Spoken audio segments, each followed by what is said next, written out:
সমাধান চাও যদি জীবনে মরণে, ফিরে যাও খুঁজে নাও চোখ রাখো কোরআনে। সমাধান চাও যদি জীবনে মরণে, ফিরে যাও খুঁজে নাও চোখ রাখো কোরআনে। তবেই পাবে সুখ শান্তির ঠিকানা, তবেই পাবে সুখ শান্তির ঠিকানা, যদি মেনে নাও তুমি মনে প্রাণে। সমাধান চাও যদি জীবনে মরণে, ফিরে যাও খুঁজে নাও চোখ রাখো কোরআনে। এ বাণী সকলের নয় শুধু মুমিনের, যারাই চলবে মেনে ফল পাবে কোরআনের। এ বাণী সকলের নয় শুধু মুমিনের, যারাই চলবে মেনে ফল পাবে কোরআনের। করে বলো কিবার আসতে বলো, অশান্তি দূর করে শান্তি আনে। সমাধান চাও যদি জীবনে মরণে, ফিরে যাও খুঁজে নাও চোখ রাখো কোরআনে। এত চির আমলান চির মুক্তির ডাক, এই যে মহাবাণী খোদারি কালামে পাক। এত চির আমলান চির মুক্তির ডাক, এই যে মহাবাণী খোদারি কালামে পাক। এই দুনিয়া আর সেই দুনিয়া, মুক্তি পাবে তুমি দু জাহানে। সমাধান চাও যদি জীবনে মরণে, ফিরে যাও খুঁজে নাও চোখ রাখো কোরআনে। আপনি আমি যদি কোরআনের সাথে থাকতে পারি, মাদ্রাসার সাথে থাকতে পারি, আলেমদের সাথে থাকতে পারি, তাহলে আপনি আমি দুনিয়াতেও লাভবান হয়ে গেলাম, আখিরাতেও লাভবান হয়ে গেলাম। জোরে বলেন সুবহানাল্লাহ। আল্লাহ তাআলা বলেন, ইয়া আইয়ুহাল্লাযীনা আমানু, হে ঈমানদারেরা। আল্লাহ তাআলা দুনিয়ার মুসলমানদেরকে, প্রত্যেকটা মানুষদেরকে আল্লাহ তাআলা ঈমানদারদেরকে দেখে বলতেছে, ও ঈমানদারেরা, একমাত্র আমার ইবাদত করবা, আমাকে পরিপূর্ণভাবে ভয় করবা, নিজেও জাহান্নামের আগুন থেকে বাঁচবা, নিজের পরিবার পরিজন যারা আছে তাদেরকেও জাহান্নামের আগুন থেকে বাঁচানো লাগবে। ইয়া আইয়ুহাল্লাযীনা আমানু কু আনফুসাকুম ওয়া আহলিকুম নারা, নিজেও জাহান্নামের আগুন থেকে বাঁচা লাগবে, পরিবার পরিজন যারা আছে তাদেরকেও জাহান্নামের আগুন থেকে বাঁচানো লাগবে। মাদ্রাসা যারা লেখাপড়া করতেছেন, মুসলমান ভাইয়েরা আমার, এলাকাবাসী যারা মাদ্রাসার মধ্যে ছাত্র দিয়েছে, যারা লেখাপড়া করতেছে, তলবে ইলম যারা আছে, আপনি মারা যাবেন, আপনার জানাজার ইমামতি করবে, মাদ্রাসার ছাত্ররা আপনার জানাজার ইমামতি করবে, মারা যাওয়ার পরে আপনার জন্য দোয়া করবে। এর চাইতে আর কিছুই চাওয়া পাওয়া হইতে পারে না। সন্তানের কাছে বাবার একটাই মাত্র চাওয়া, যাতে সন্তানটা ভালো মানুষের মতো মানুষ হয়। মাদ্রাসার আলেমে আপনার কাজে লাগবে, মাদ্রাসার সন্তানে আপনার কাজে লাগবে। এই জন্য আলেমদের সাথে থাকবো, কোরআনের সাথে থাকবো, আলেমদের সাথে থাকবো, মাদ্রাসা মসজিদের সাথে থাকবো। তাদের বিরুদ্ধে যদি কাজ করি, তাদের বিপরীত যদি কাজ করি, দুনিয়াকেও ধ্বংস করে দিলাম, আখিরাতকেও ধ্বংস করে দিলাম।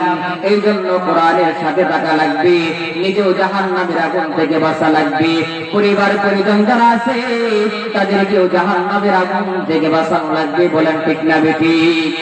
এজন্য মুসলমান ভাইয়েরা আমার, দুনিয়াটা কারোর জন্য অপন্নাম, দুনিয়া কারোর জন্য চিরস্থায়ী না। দুনিয়াতে এমন কোন মানুষ নাই যে কেউ বলতে পারবে না আমি দুনিয়াতে সারা জীবন থাকবো। না না না, প্রত্যেকটা মানুষের একদিন না একদিন মৃত্যুবরণ করা লাগবে। দুনিয়া কারোর জন্য আপন না। আজকে আপনি মারা যান, আপনার সন্তান আপনার সাথে কবরে যাবে না, আপনার স্ত্রী কবরে যাবে না।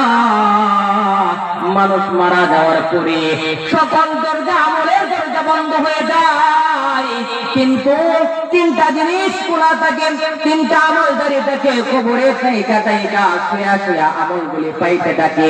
তার মধ্যে এক নাম্বার হলো সুসন্তান দুনিয়ার জমিনে রেখে যাওয়া, অর্থাৎ আলেম যদি রেখে যাইতে পারেন, হাফেজ কোরআন যদি রেখে যাইতে পারেন, ওই সন্তান আপনার জন্য দোয়া করবে, রব্বির হামহুমা কামা রব্বায়ানি সগীরা বলে আপনার জন্য দোয়া করবে। মসজিদে যায় আপনার জন্য দোয়া করবে, মাদ্রাসার মধ্যে যায় আপনার জন্য দোয়া করবে। সুসন্তান যদি রেখে যাইতে পারেন, তাহলে আপনার কপালটা ভালো হয়ে গেল, আপনি আখিরাতেও সফলকাম হয়ে গেলেন। বাবা কবরে চাইতে সন্তানের দোয়া পাবে, কারণ তার সন্তান আলেম বানায় গেছে দুনিয়াতে, তার সন্তানটাকে কোরআন শিক্ষা দিয়েছে। আজকে সমাজের মধ্যে দেখা যায় টাকার কোনো কমতি নাই, অর্থের কোনো কমতি নাই, মালের কোনো কমতি নাই, টাকা পয়সা সবকিছু আছে।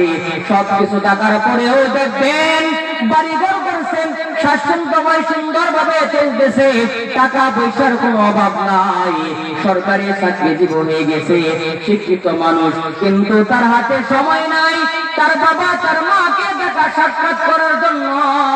আজকে মা বাবাকে বৃদ্ধাশ্রমে রেখে চলে আসে, তার মানে 1 নাম্বার কারণ হইল ওই ব্যক্তিটা শিক্ষিত হয়েছে ভালো কথা, কিন্তু তার ভেতরে কোরআনের জ্ঞান না থাকার কারণে তার মাকে বৃদ্ধাশ্রমে রেখে চলে আসে। বলেন ঠিক না বেটি? কোরআনের জ্ঞান না থাকার কারণে মাকে বৃদ্ধাশ্রমে রেখে চলে আসেন, বাবাকে বৃদ্ধাশ্রমে চলে আসে। বলেন এমন মানুষ আছে না নাই? বহু আছে, এমন মানুষ অনেক আছে। নিজের মাকে বৃদ্ধাশ্রমে রেখে চলে আসে, নিজের বাবাকে বৃদ্ধাশ্রমে রেখে চলে আসে, অথচ যে মা 10 মাস দিন পেটে ধারণ করছে, 2 বছর দুধ পান করাইলো, অথচ সেই সন্তানটা মা বাবার কথা শুনে না, স্ত্রীর কথা মেনে চলে মা বাবাকে দাম দেয় না, বাবাকে দাম দেয় না।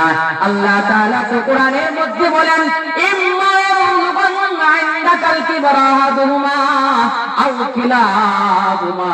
আল্লাহ বলেন তোমার মা বাবা অথবা একজন অথবা উভয়জন যখন বৃদ্ধ হয়ে যায়, সাবধান সাবধান, ফালা তাকুল্লাহুমা উফিন ওয়ালা তানহারহুমা ওয়া কুল্লাহুমা কাওলান কারীমা।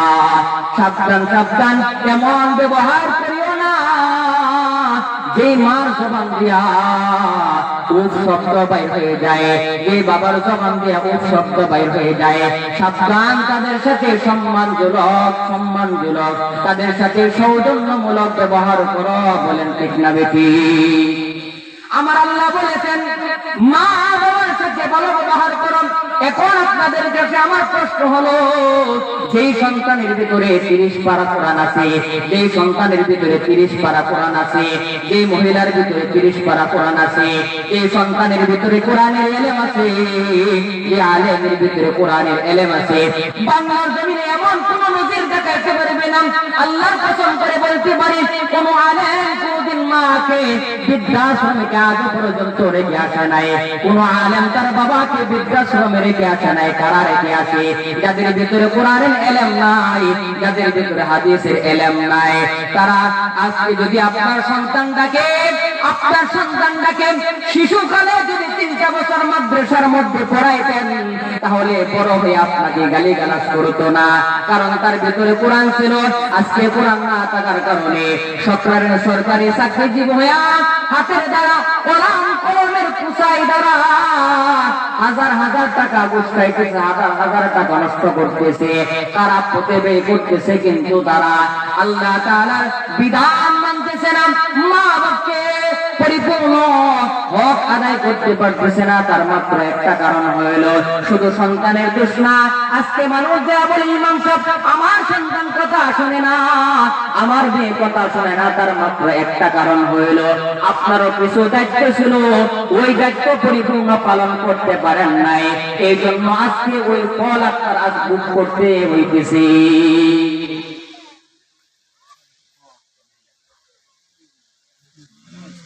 এই জন্য মুসলমান ভাইয়েরা আমার, এলাকার মা বলে আপনাদেরকে আমি বলে যাই, আপনার মেয়েকে আপনার ছেলেকে মাদ্রাসার মধ্যে পড়াইতেছেন, তার মানে কি বুঝলেন? আপনার এই সন্তানে আপনার কাছে রাখবে, মারা যাওয়ার পরে আপনার পাশে বৈশা দোয়া করবে। এই জন্য দুনিয়ার মুসলমান ভাইয়েরা আমার, দুনিয়ার দম দৌলত কারো জন্য আপন না, দুনিয়ার কিছু আপনি আমার সাথে যাবে না। ভালো একটা সন্তান রেখে যান, ওই সন্তান আপনার কাজে লাগবে। দুনিয়া কারো জন্য আপন না, আজও পর্যন্ত কেউ দুনিয়াতে থাকতে পারে নাই, তার মানে কেউ থাকতে পারবে না। একদিন না একদিন আমারও মৃত্যুবরণ করা লাগবে, একদিন না একদিন আপনারও মৃত্যুবরণ করা লাগবে। কেউ কিন্তু দুনিয়াতে থাকতে আসে নাই, জুড়ে বলেন ঠিক না বেটি? পরের জায়গা পরের জমিন ঘর বানায় আমি রই, আমি তো সেই ঘরের মালিক নই। পরের জায়গা পরের জমিন ঘর বানায় আমি রই, আমি তো সেই ঘরের মালিক নই। ঘর কানাদার জমিদারি আমি পাই না তার হুকুম জারি, সেই গরকা রাজার জমিদারি আমি পাই না তাহার হুকুম জারি। আমি পাই না জমিদারের দেখা, আমি পাই না জমিদারের দেখা, মনের দুঃখ কারে কই, আমি তো সেই ঘরের মালিক নই। পরের জায়গা পরের জমিন ঘর বানায় আমি রই, আমি তো সেই ঘরের মালিক নই। জোরে বলেন ঠিক না বেটি? জমিদারের ইচ্ছা মতো দেই না জমি চাষ, তাই তো ফসল ফলে না রে দুঃখ বারবার। জমিদারের ইচ্ছা মতো দেই না জমি চাষ, তাই তো ফসল ফলে না রে দুঃখ বারবার। আমি চলি যে তার মন জুগায়া, আমি চলি যে তার মন জুগায়া, দেখালাই মেলে না সই, আমি তো সেই ঘরের মালিক নই। পরের জায়গা পরের জমিন ঘর বানায় আমি রই, আমি তো সেই ঘরের মালিক নই। আপনি আমি সেই ঘরের মালিক না। দুনিয়ার ধন সম্পদ টাকা পয়সা যা কিছু আছে সব কিছু পর দুইটা জিনিস আপনি আমার আমল, আপনি আমার সাথে যাবে। এক নম্বর হলো আপনি আমার আমল, দুই নম্বর হলো আপনি আমার ঈমান। এই দুইটা জিনিস আপনি আমার আখিরাতের ময়দানে কাজে লাগবে, আর কিছু আপনি আমার কাজে লাগবে না। সব কিছু পর আপনি আজকে মারা যান, আপনার সন্তান পর, আপনার স্ত্রী পর, সব কিছু পর আপনি আমার কেউ আপনি আমার সাথে যাবে না। বলেন ঠিক না বেঠিক? বাবার আমল দিয়ে সন্তান জান্নাতে যেতে পারবে না, সন্তানের আমল দিয়ে বাবা জান্নাতে যেতে পারবে না। তার মানে কি বুঝা গেলেন? আল্লাহ রাসূল বলেন, ও আয়েশা, তুমি তোমার আমল দিয়ে জান্নাতে যাইবা, আমি তুমি তোমার বাবার পরিচয় দিয়ে জান্নাতে যাইতে পারবা না। তার মানে নিজের আমল দিয়া নিজের জান্নাতে যাওয়া লাগবে। কেউ আপনি আমার আমল নাই, কেউ আপনি আমার সাথে যাবে না, আপনি আমার আমল দিয়ে। আজকে মরলে কালকে দুই দিন, আজকে মরলে কালকে দুই দিন, পরের দিনকে কাঁদবে না। যাদের জন্য করলা কামাই, মরলে তারা চিনবে না। জুড়ে বলেন ঠিক না বেঠিক? জুড়ে বলা ঠিক না বেঠিক? আজকে মরলে কালকে দুই দিন, পরের দিন কেউ চিনবে না। যাদের জন্য করলা কামাই, মরলে তারা চিনবে না। ঠিক না বেঠিক? চারটে সময় করো আমল, ঈমান করো কাটি, শেষ ঠিকানা তোমার আমার 3.5 হাত মাটি রে ভাই, 3.5 হাত মাটি। জোরে বলেন ঠিক না বেঠিক? একটা বিপ্লবী গজল বলে আমি শেষ করতেছি। ছাত্র যারা আছো আমার সাথে সাথে ঠিক বেঠিক বলবা তো? ইনশাআল্লাহ বলবা তো? কেমন মুসলমান তুমি, কেমন মুসলমান, কেমন মুসলমান তুমি, কেমন মুসলমান, নামাজের সাথে নাই পরিচয়, মানো না কুরআন, তুমি কেমন মুসলমান, কেমন মুসলমান তুমি, কেমন মুসলমান। তুমি রমজান এলে রাখো না রোজা, দিনকে করো আঘাত, পয়সা করির নেই তো অভাব, দাও না চেয়ে যাকাত। জোরে বলো ঠিক না বেঠিক? তুমি রমজান এলে রাখো না রোজা, দিনকে করো আঘাত, পয়সা করির নেই তো অভাব, দাও না তো যাকাত। তুমি ইমানদারির বড়াই করো, নেই তোমার মান, তোমারই তুমি এমন মুসলমান, কেমন মুসলমান তুমি, কেমন মুসলমান। তুমি সুদের টাকায় প্রাসাদ গড়, ঘুষ চারো না, দিন দুঃখিনাকে মরে কবর রাখো না। জোরে বলো ঠিক না বেঠিক? তুমি সুদের টাকায় প্রাসাদ গড়, ঘুষ চারো না, দিন দুঃখিনাকে মরে কবর রাখো না। তুমি সত্যেও বিচার করো সাজিয়া প্রদান, তুমি এমন মুসলমান, কেমন মুসলমান, তুমি কেমন মুসলমান। তুমি নবীর উম্মত দাবি করো, সুন্নাহ মানো না, নবীর অপমানে তোমার হৃদয় কাঁদে না। জোরে বলেন ঠিক না বেঠিক? তুমি নবীর উম্মত দাবি করো, সুন্নাহ মানো না, নবীর অপমানে তোমার হৃদয় কাঁদে না। তুমি বিজাতীয় সংস্কৃতিতে সুপেত কোরআন, তুমি এমন মুসলমান, কেমন মুসলমান, তুমি কেমন মুসলমান। নামাজের সাথে নাই পরিচয়, মানো না কোরআন, তুমি এমন মুসলমান, কেমন মুসলমান, তুমি কেমন মুসলমান।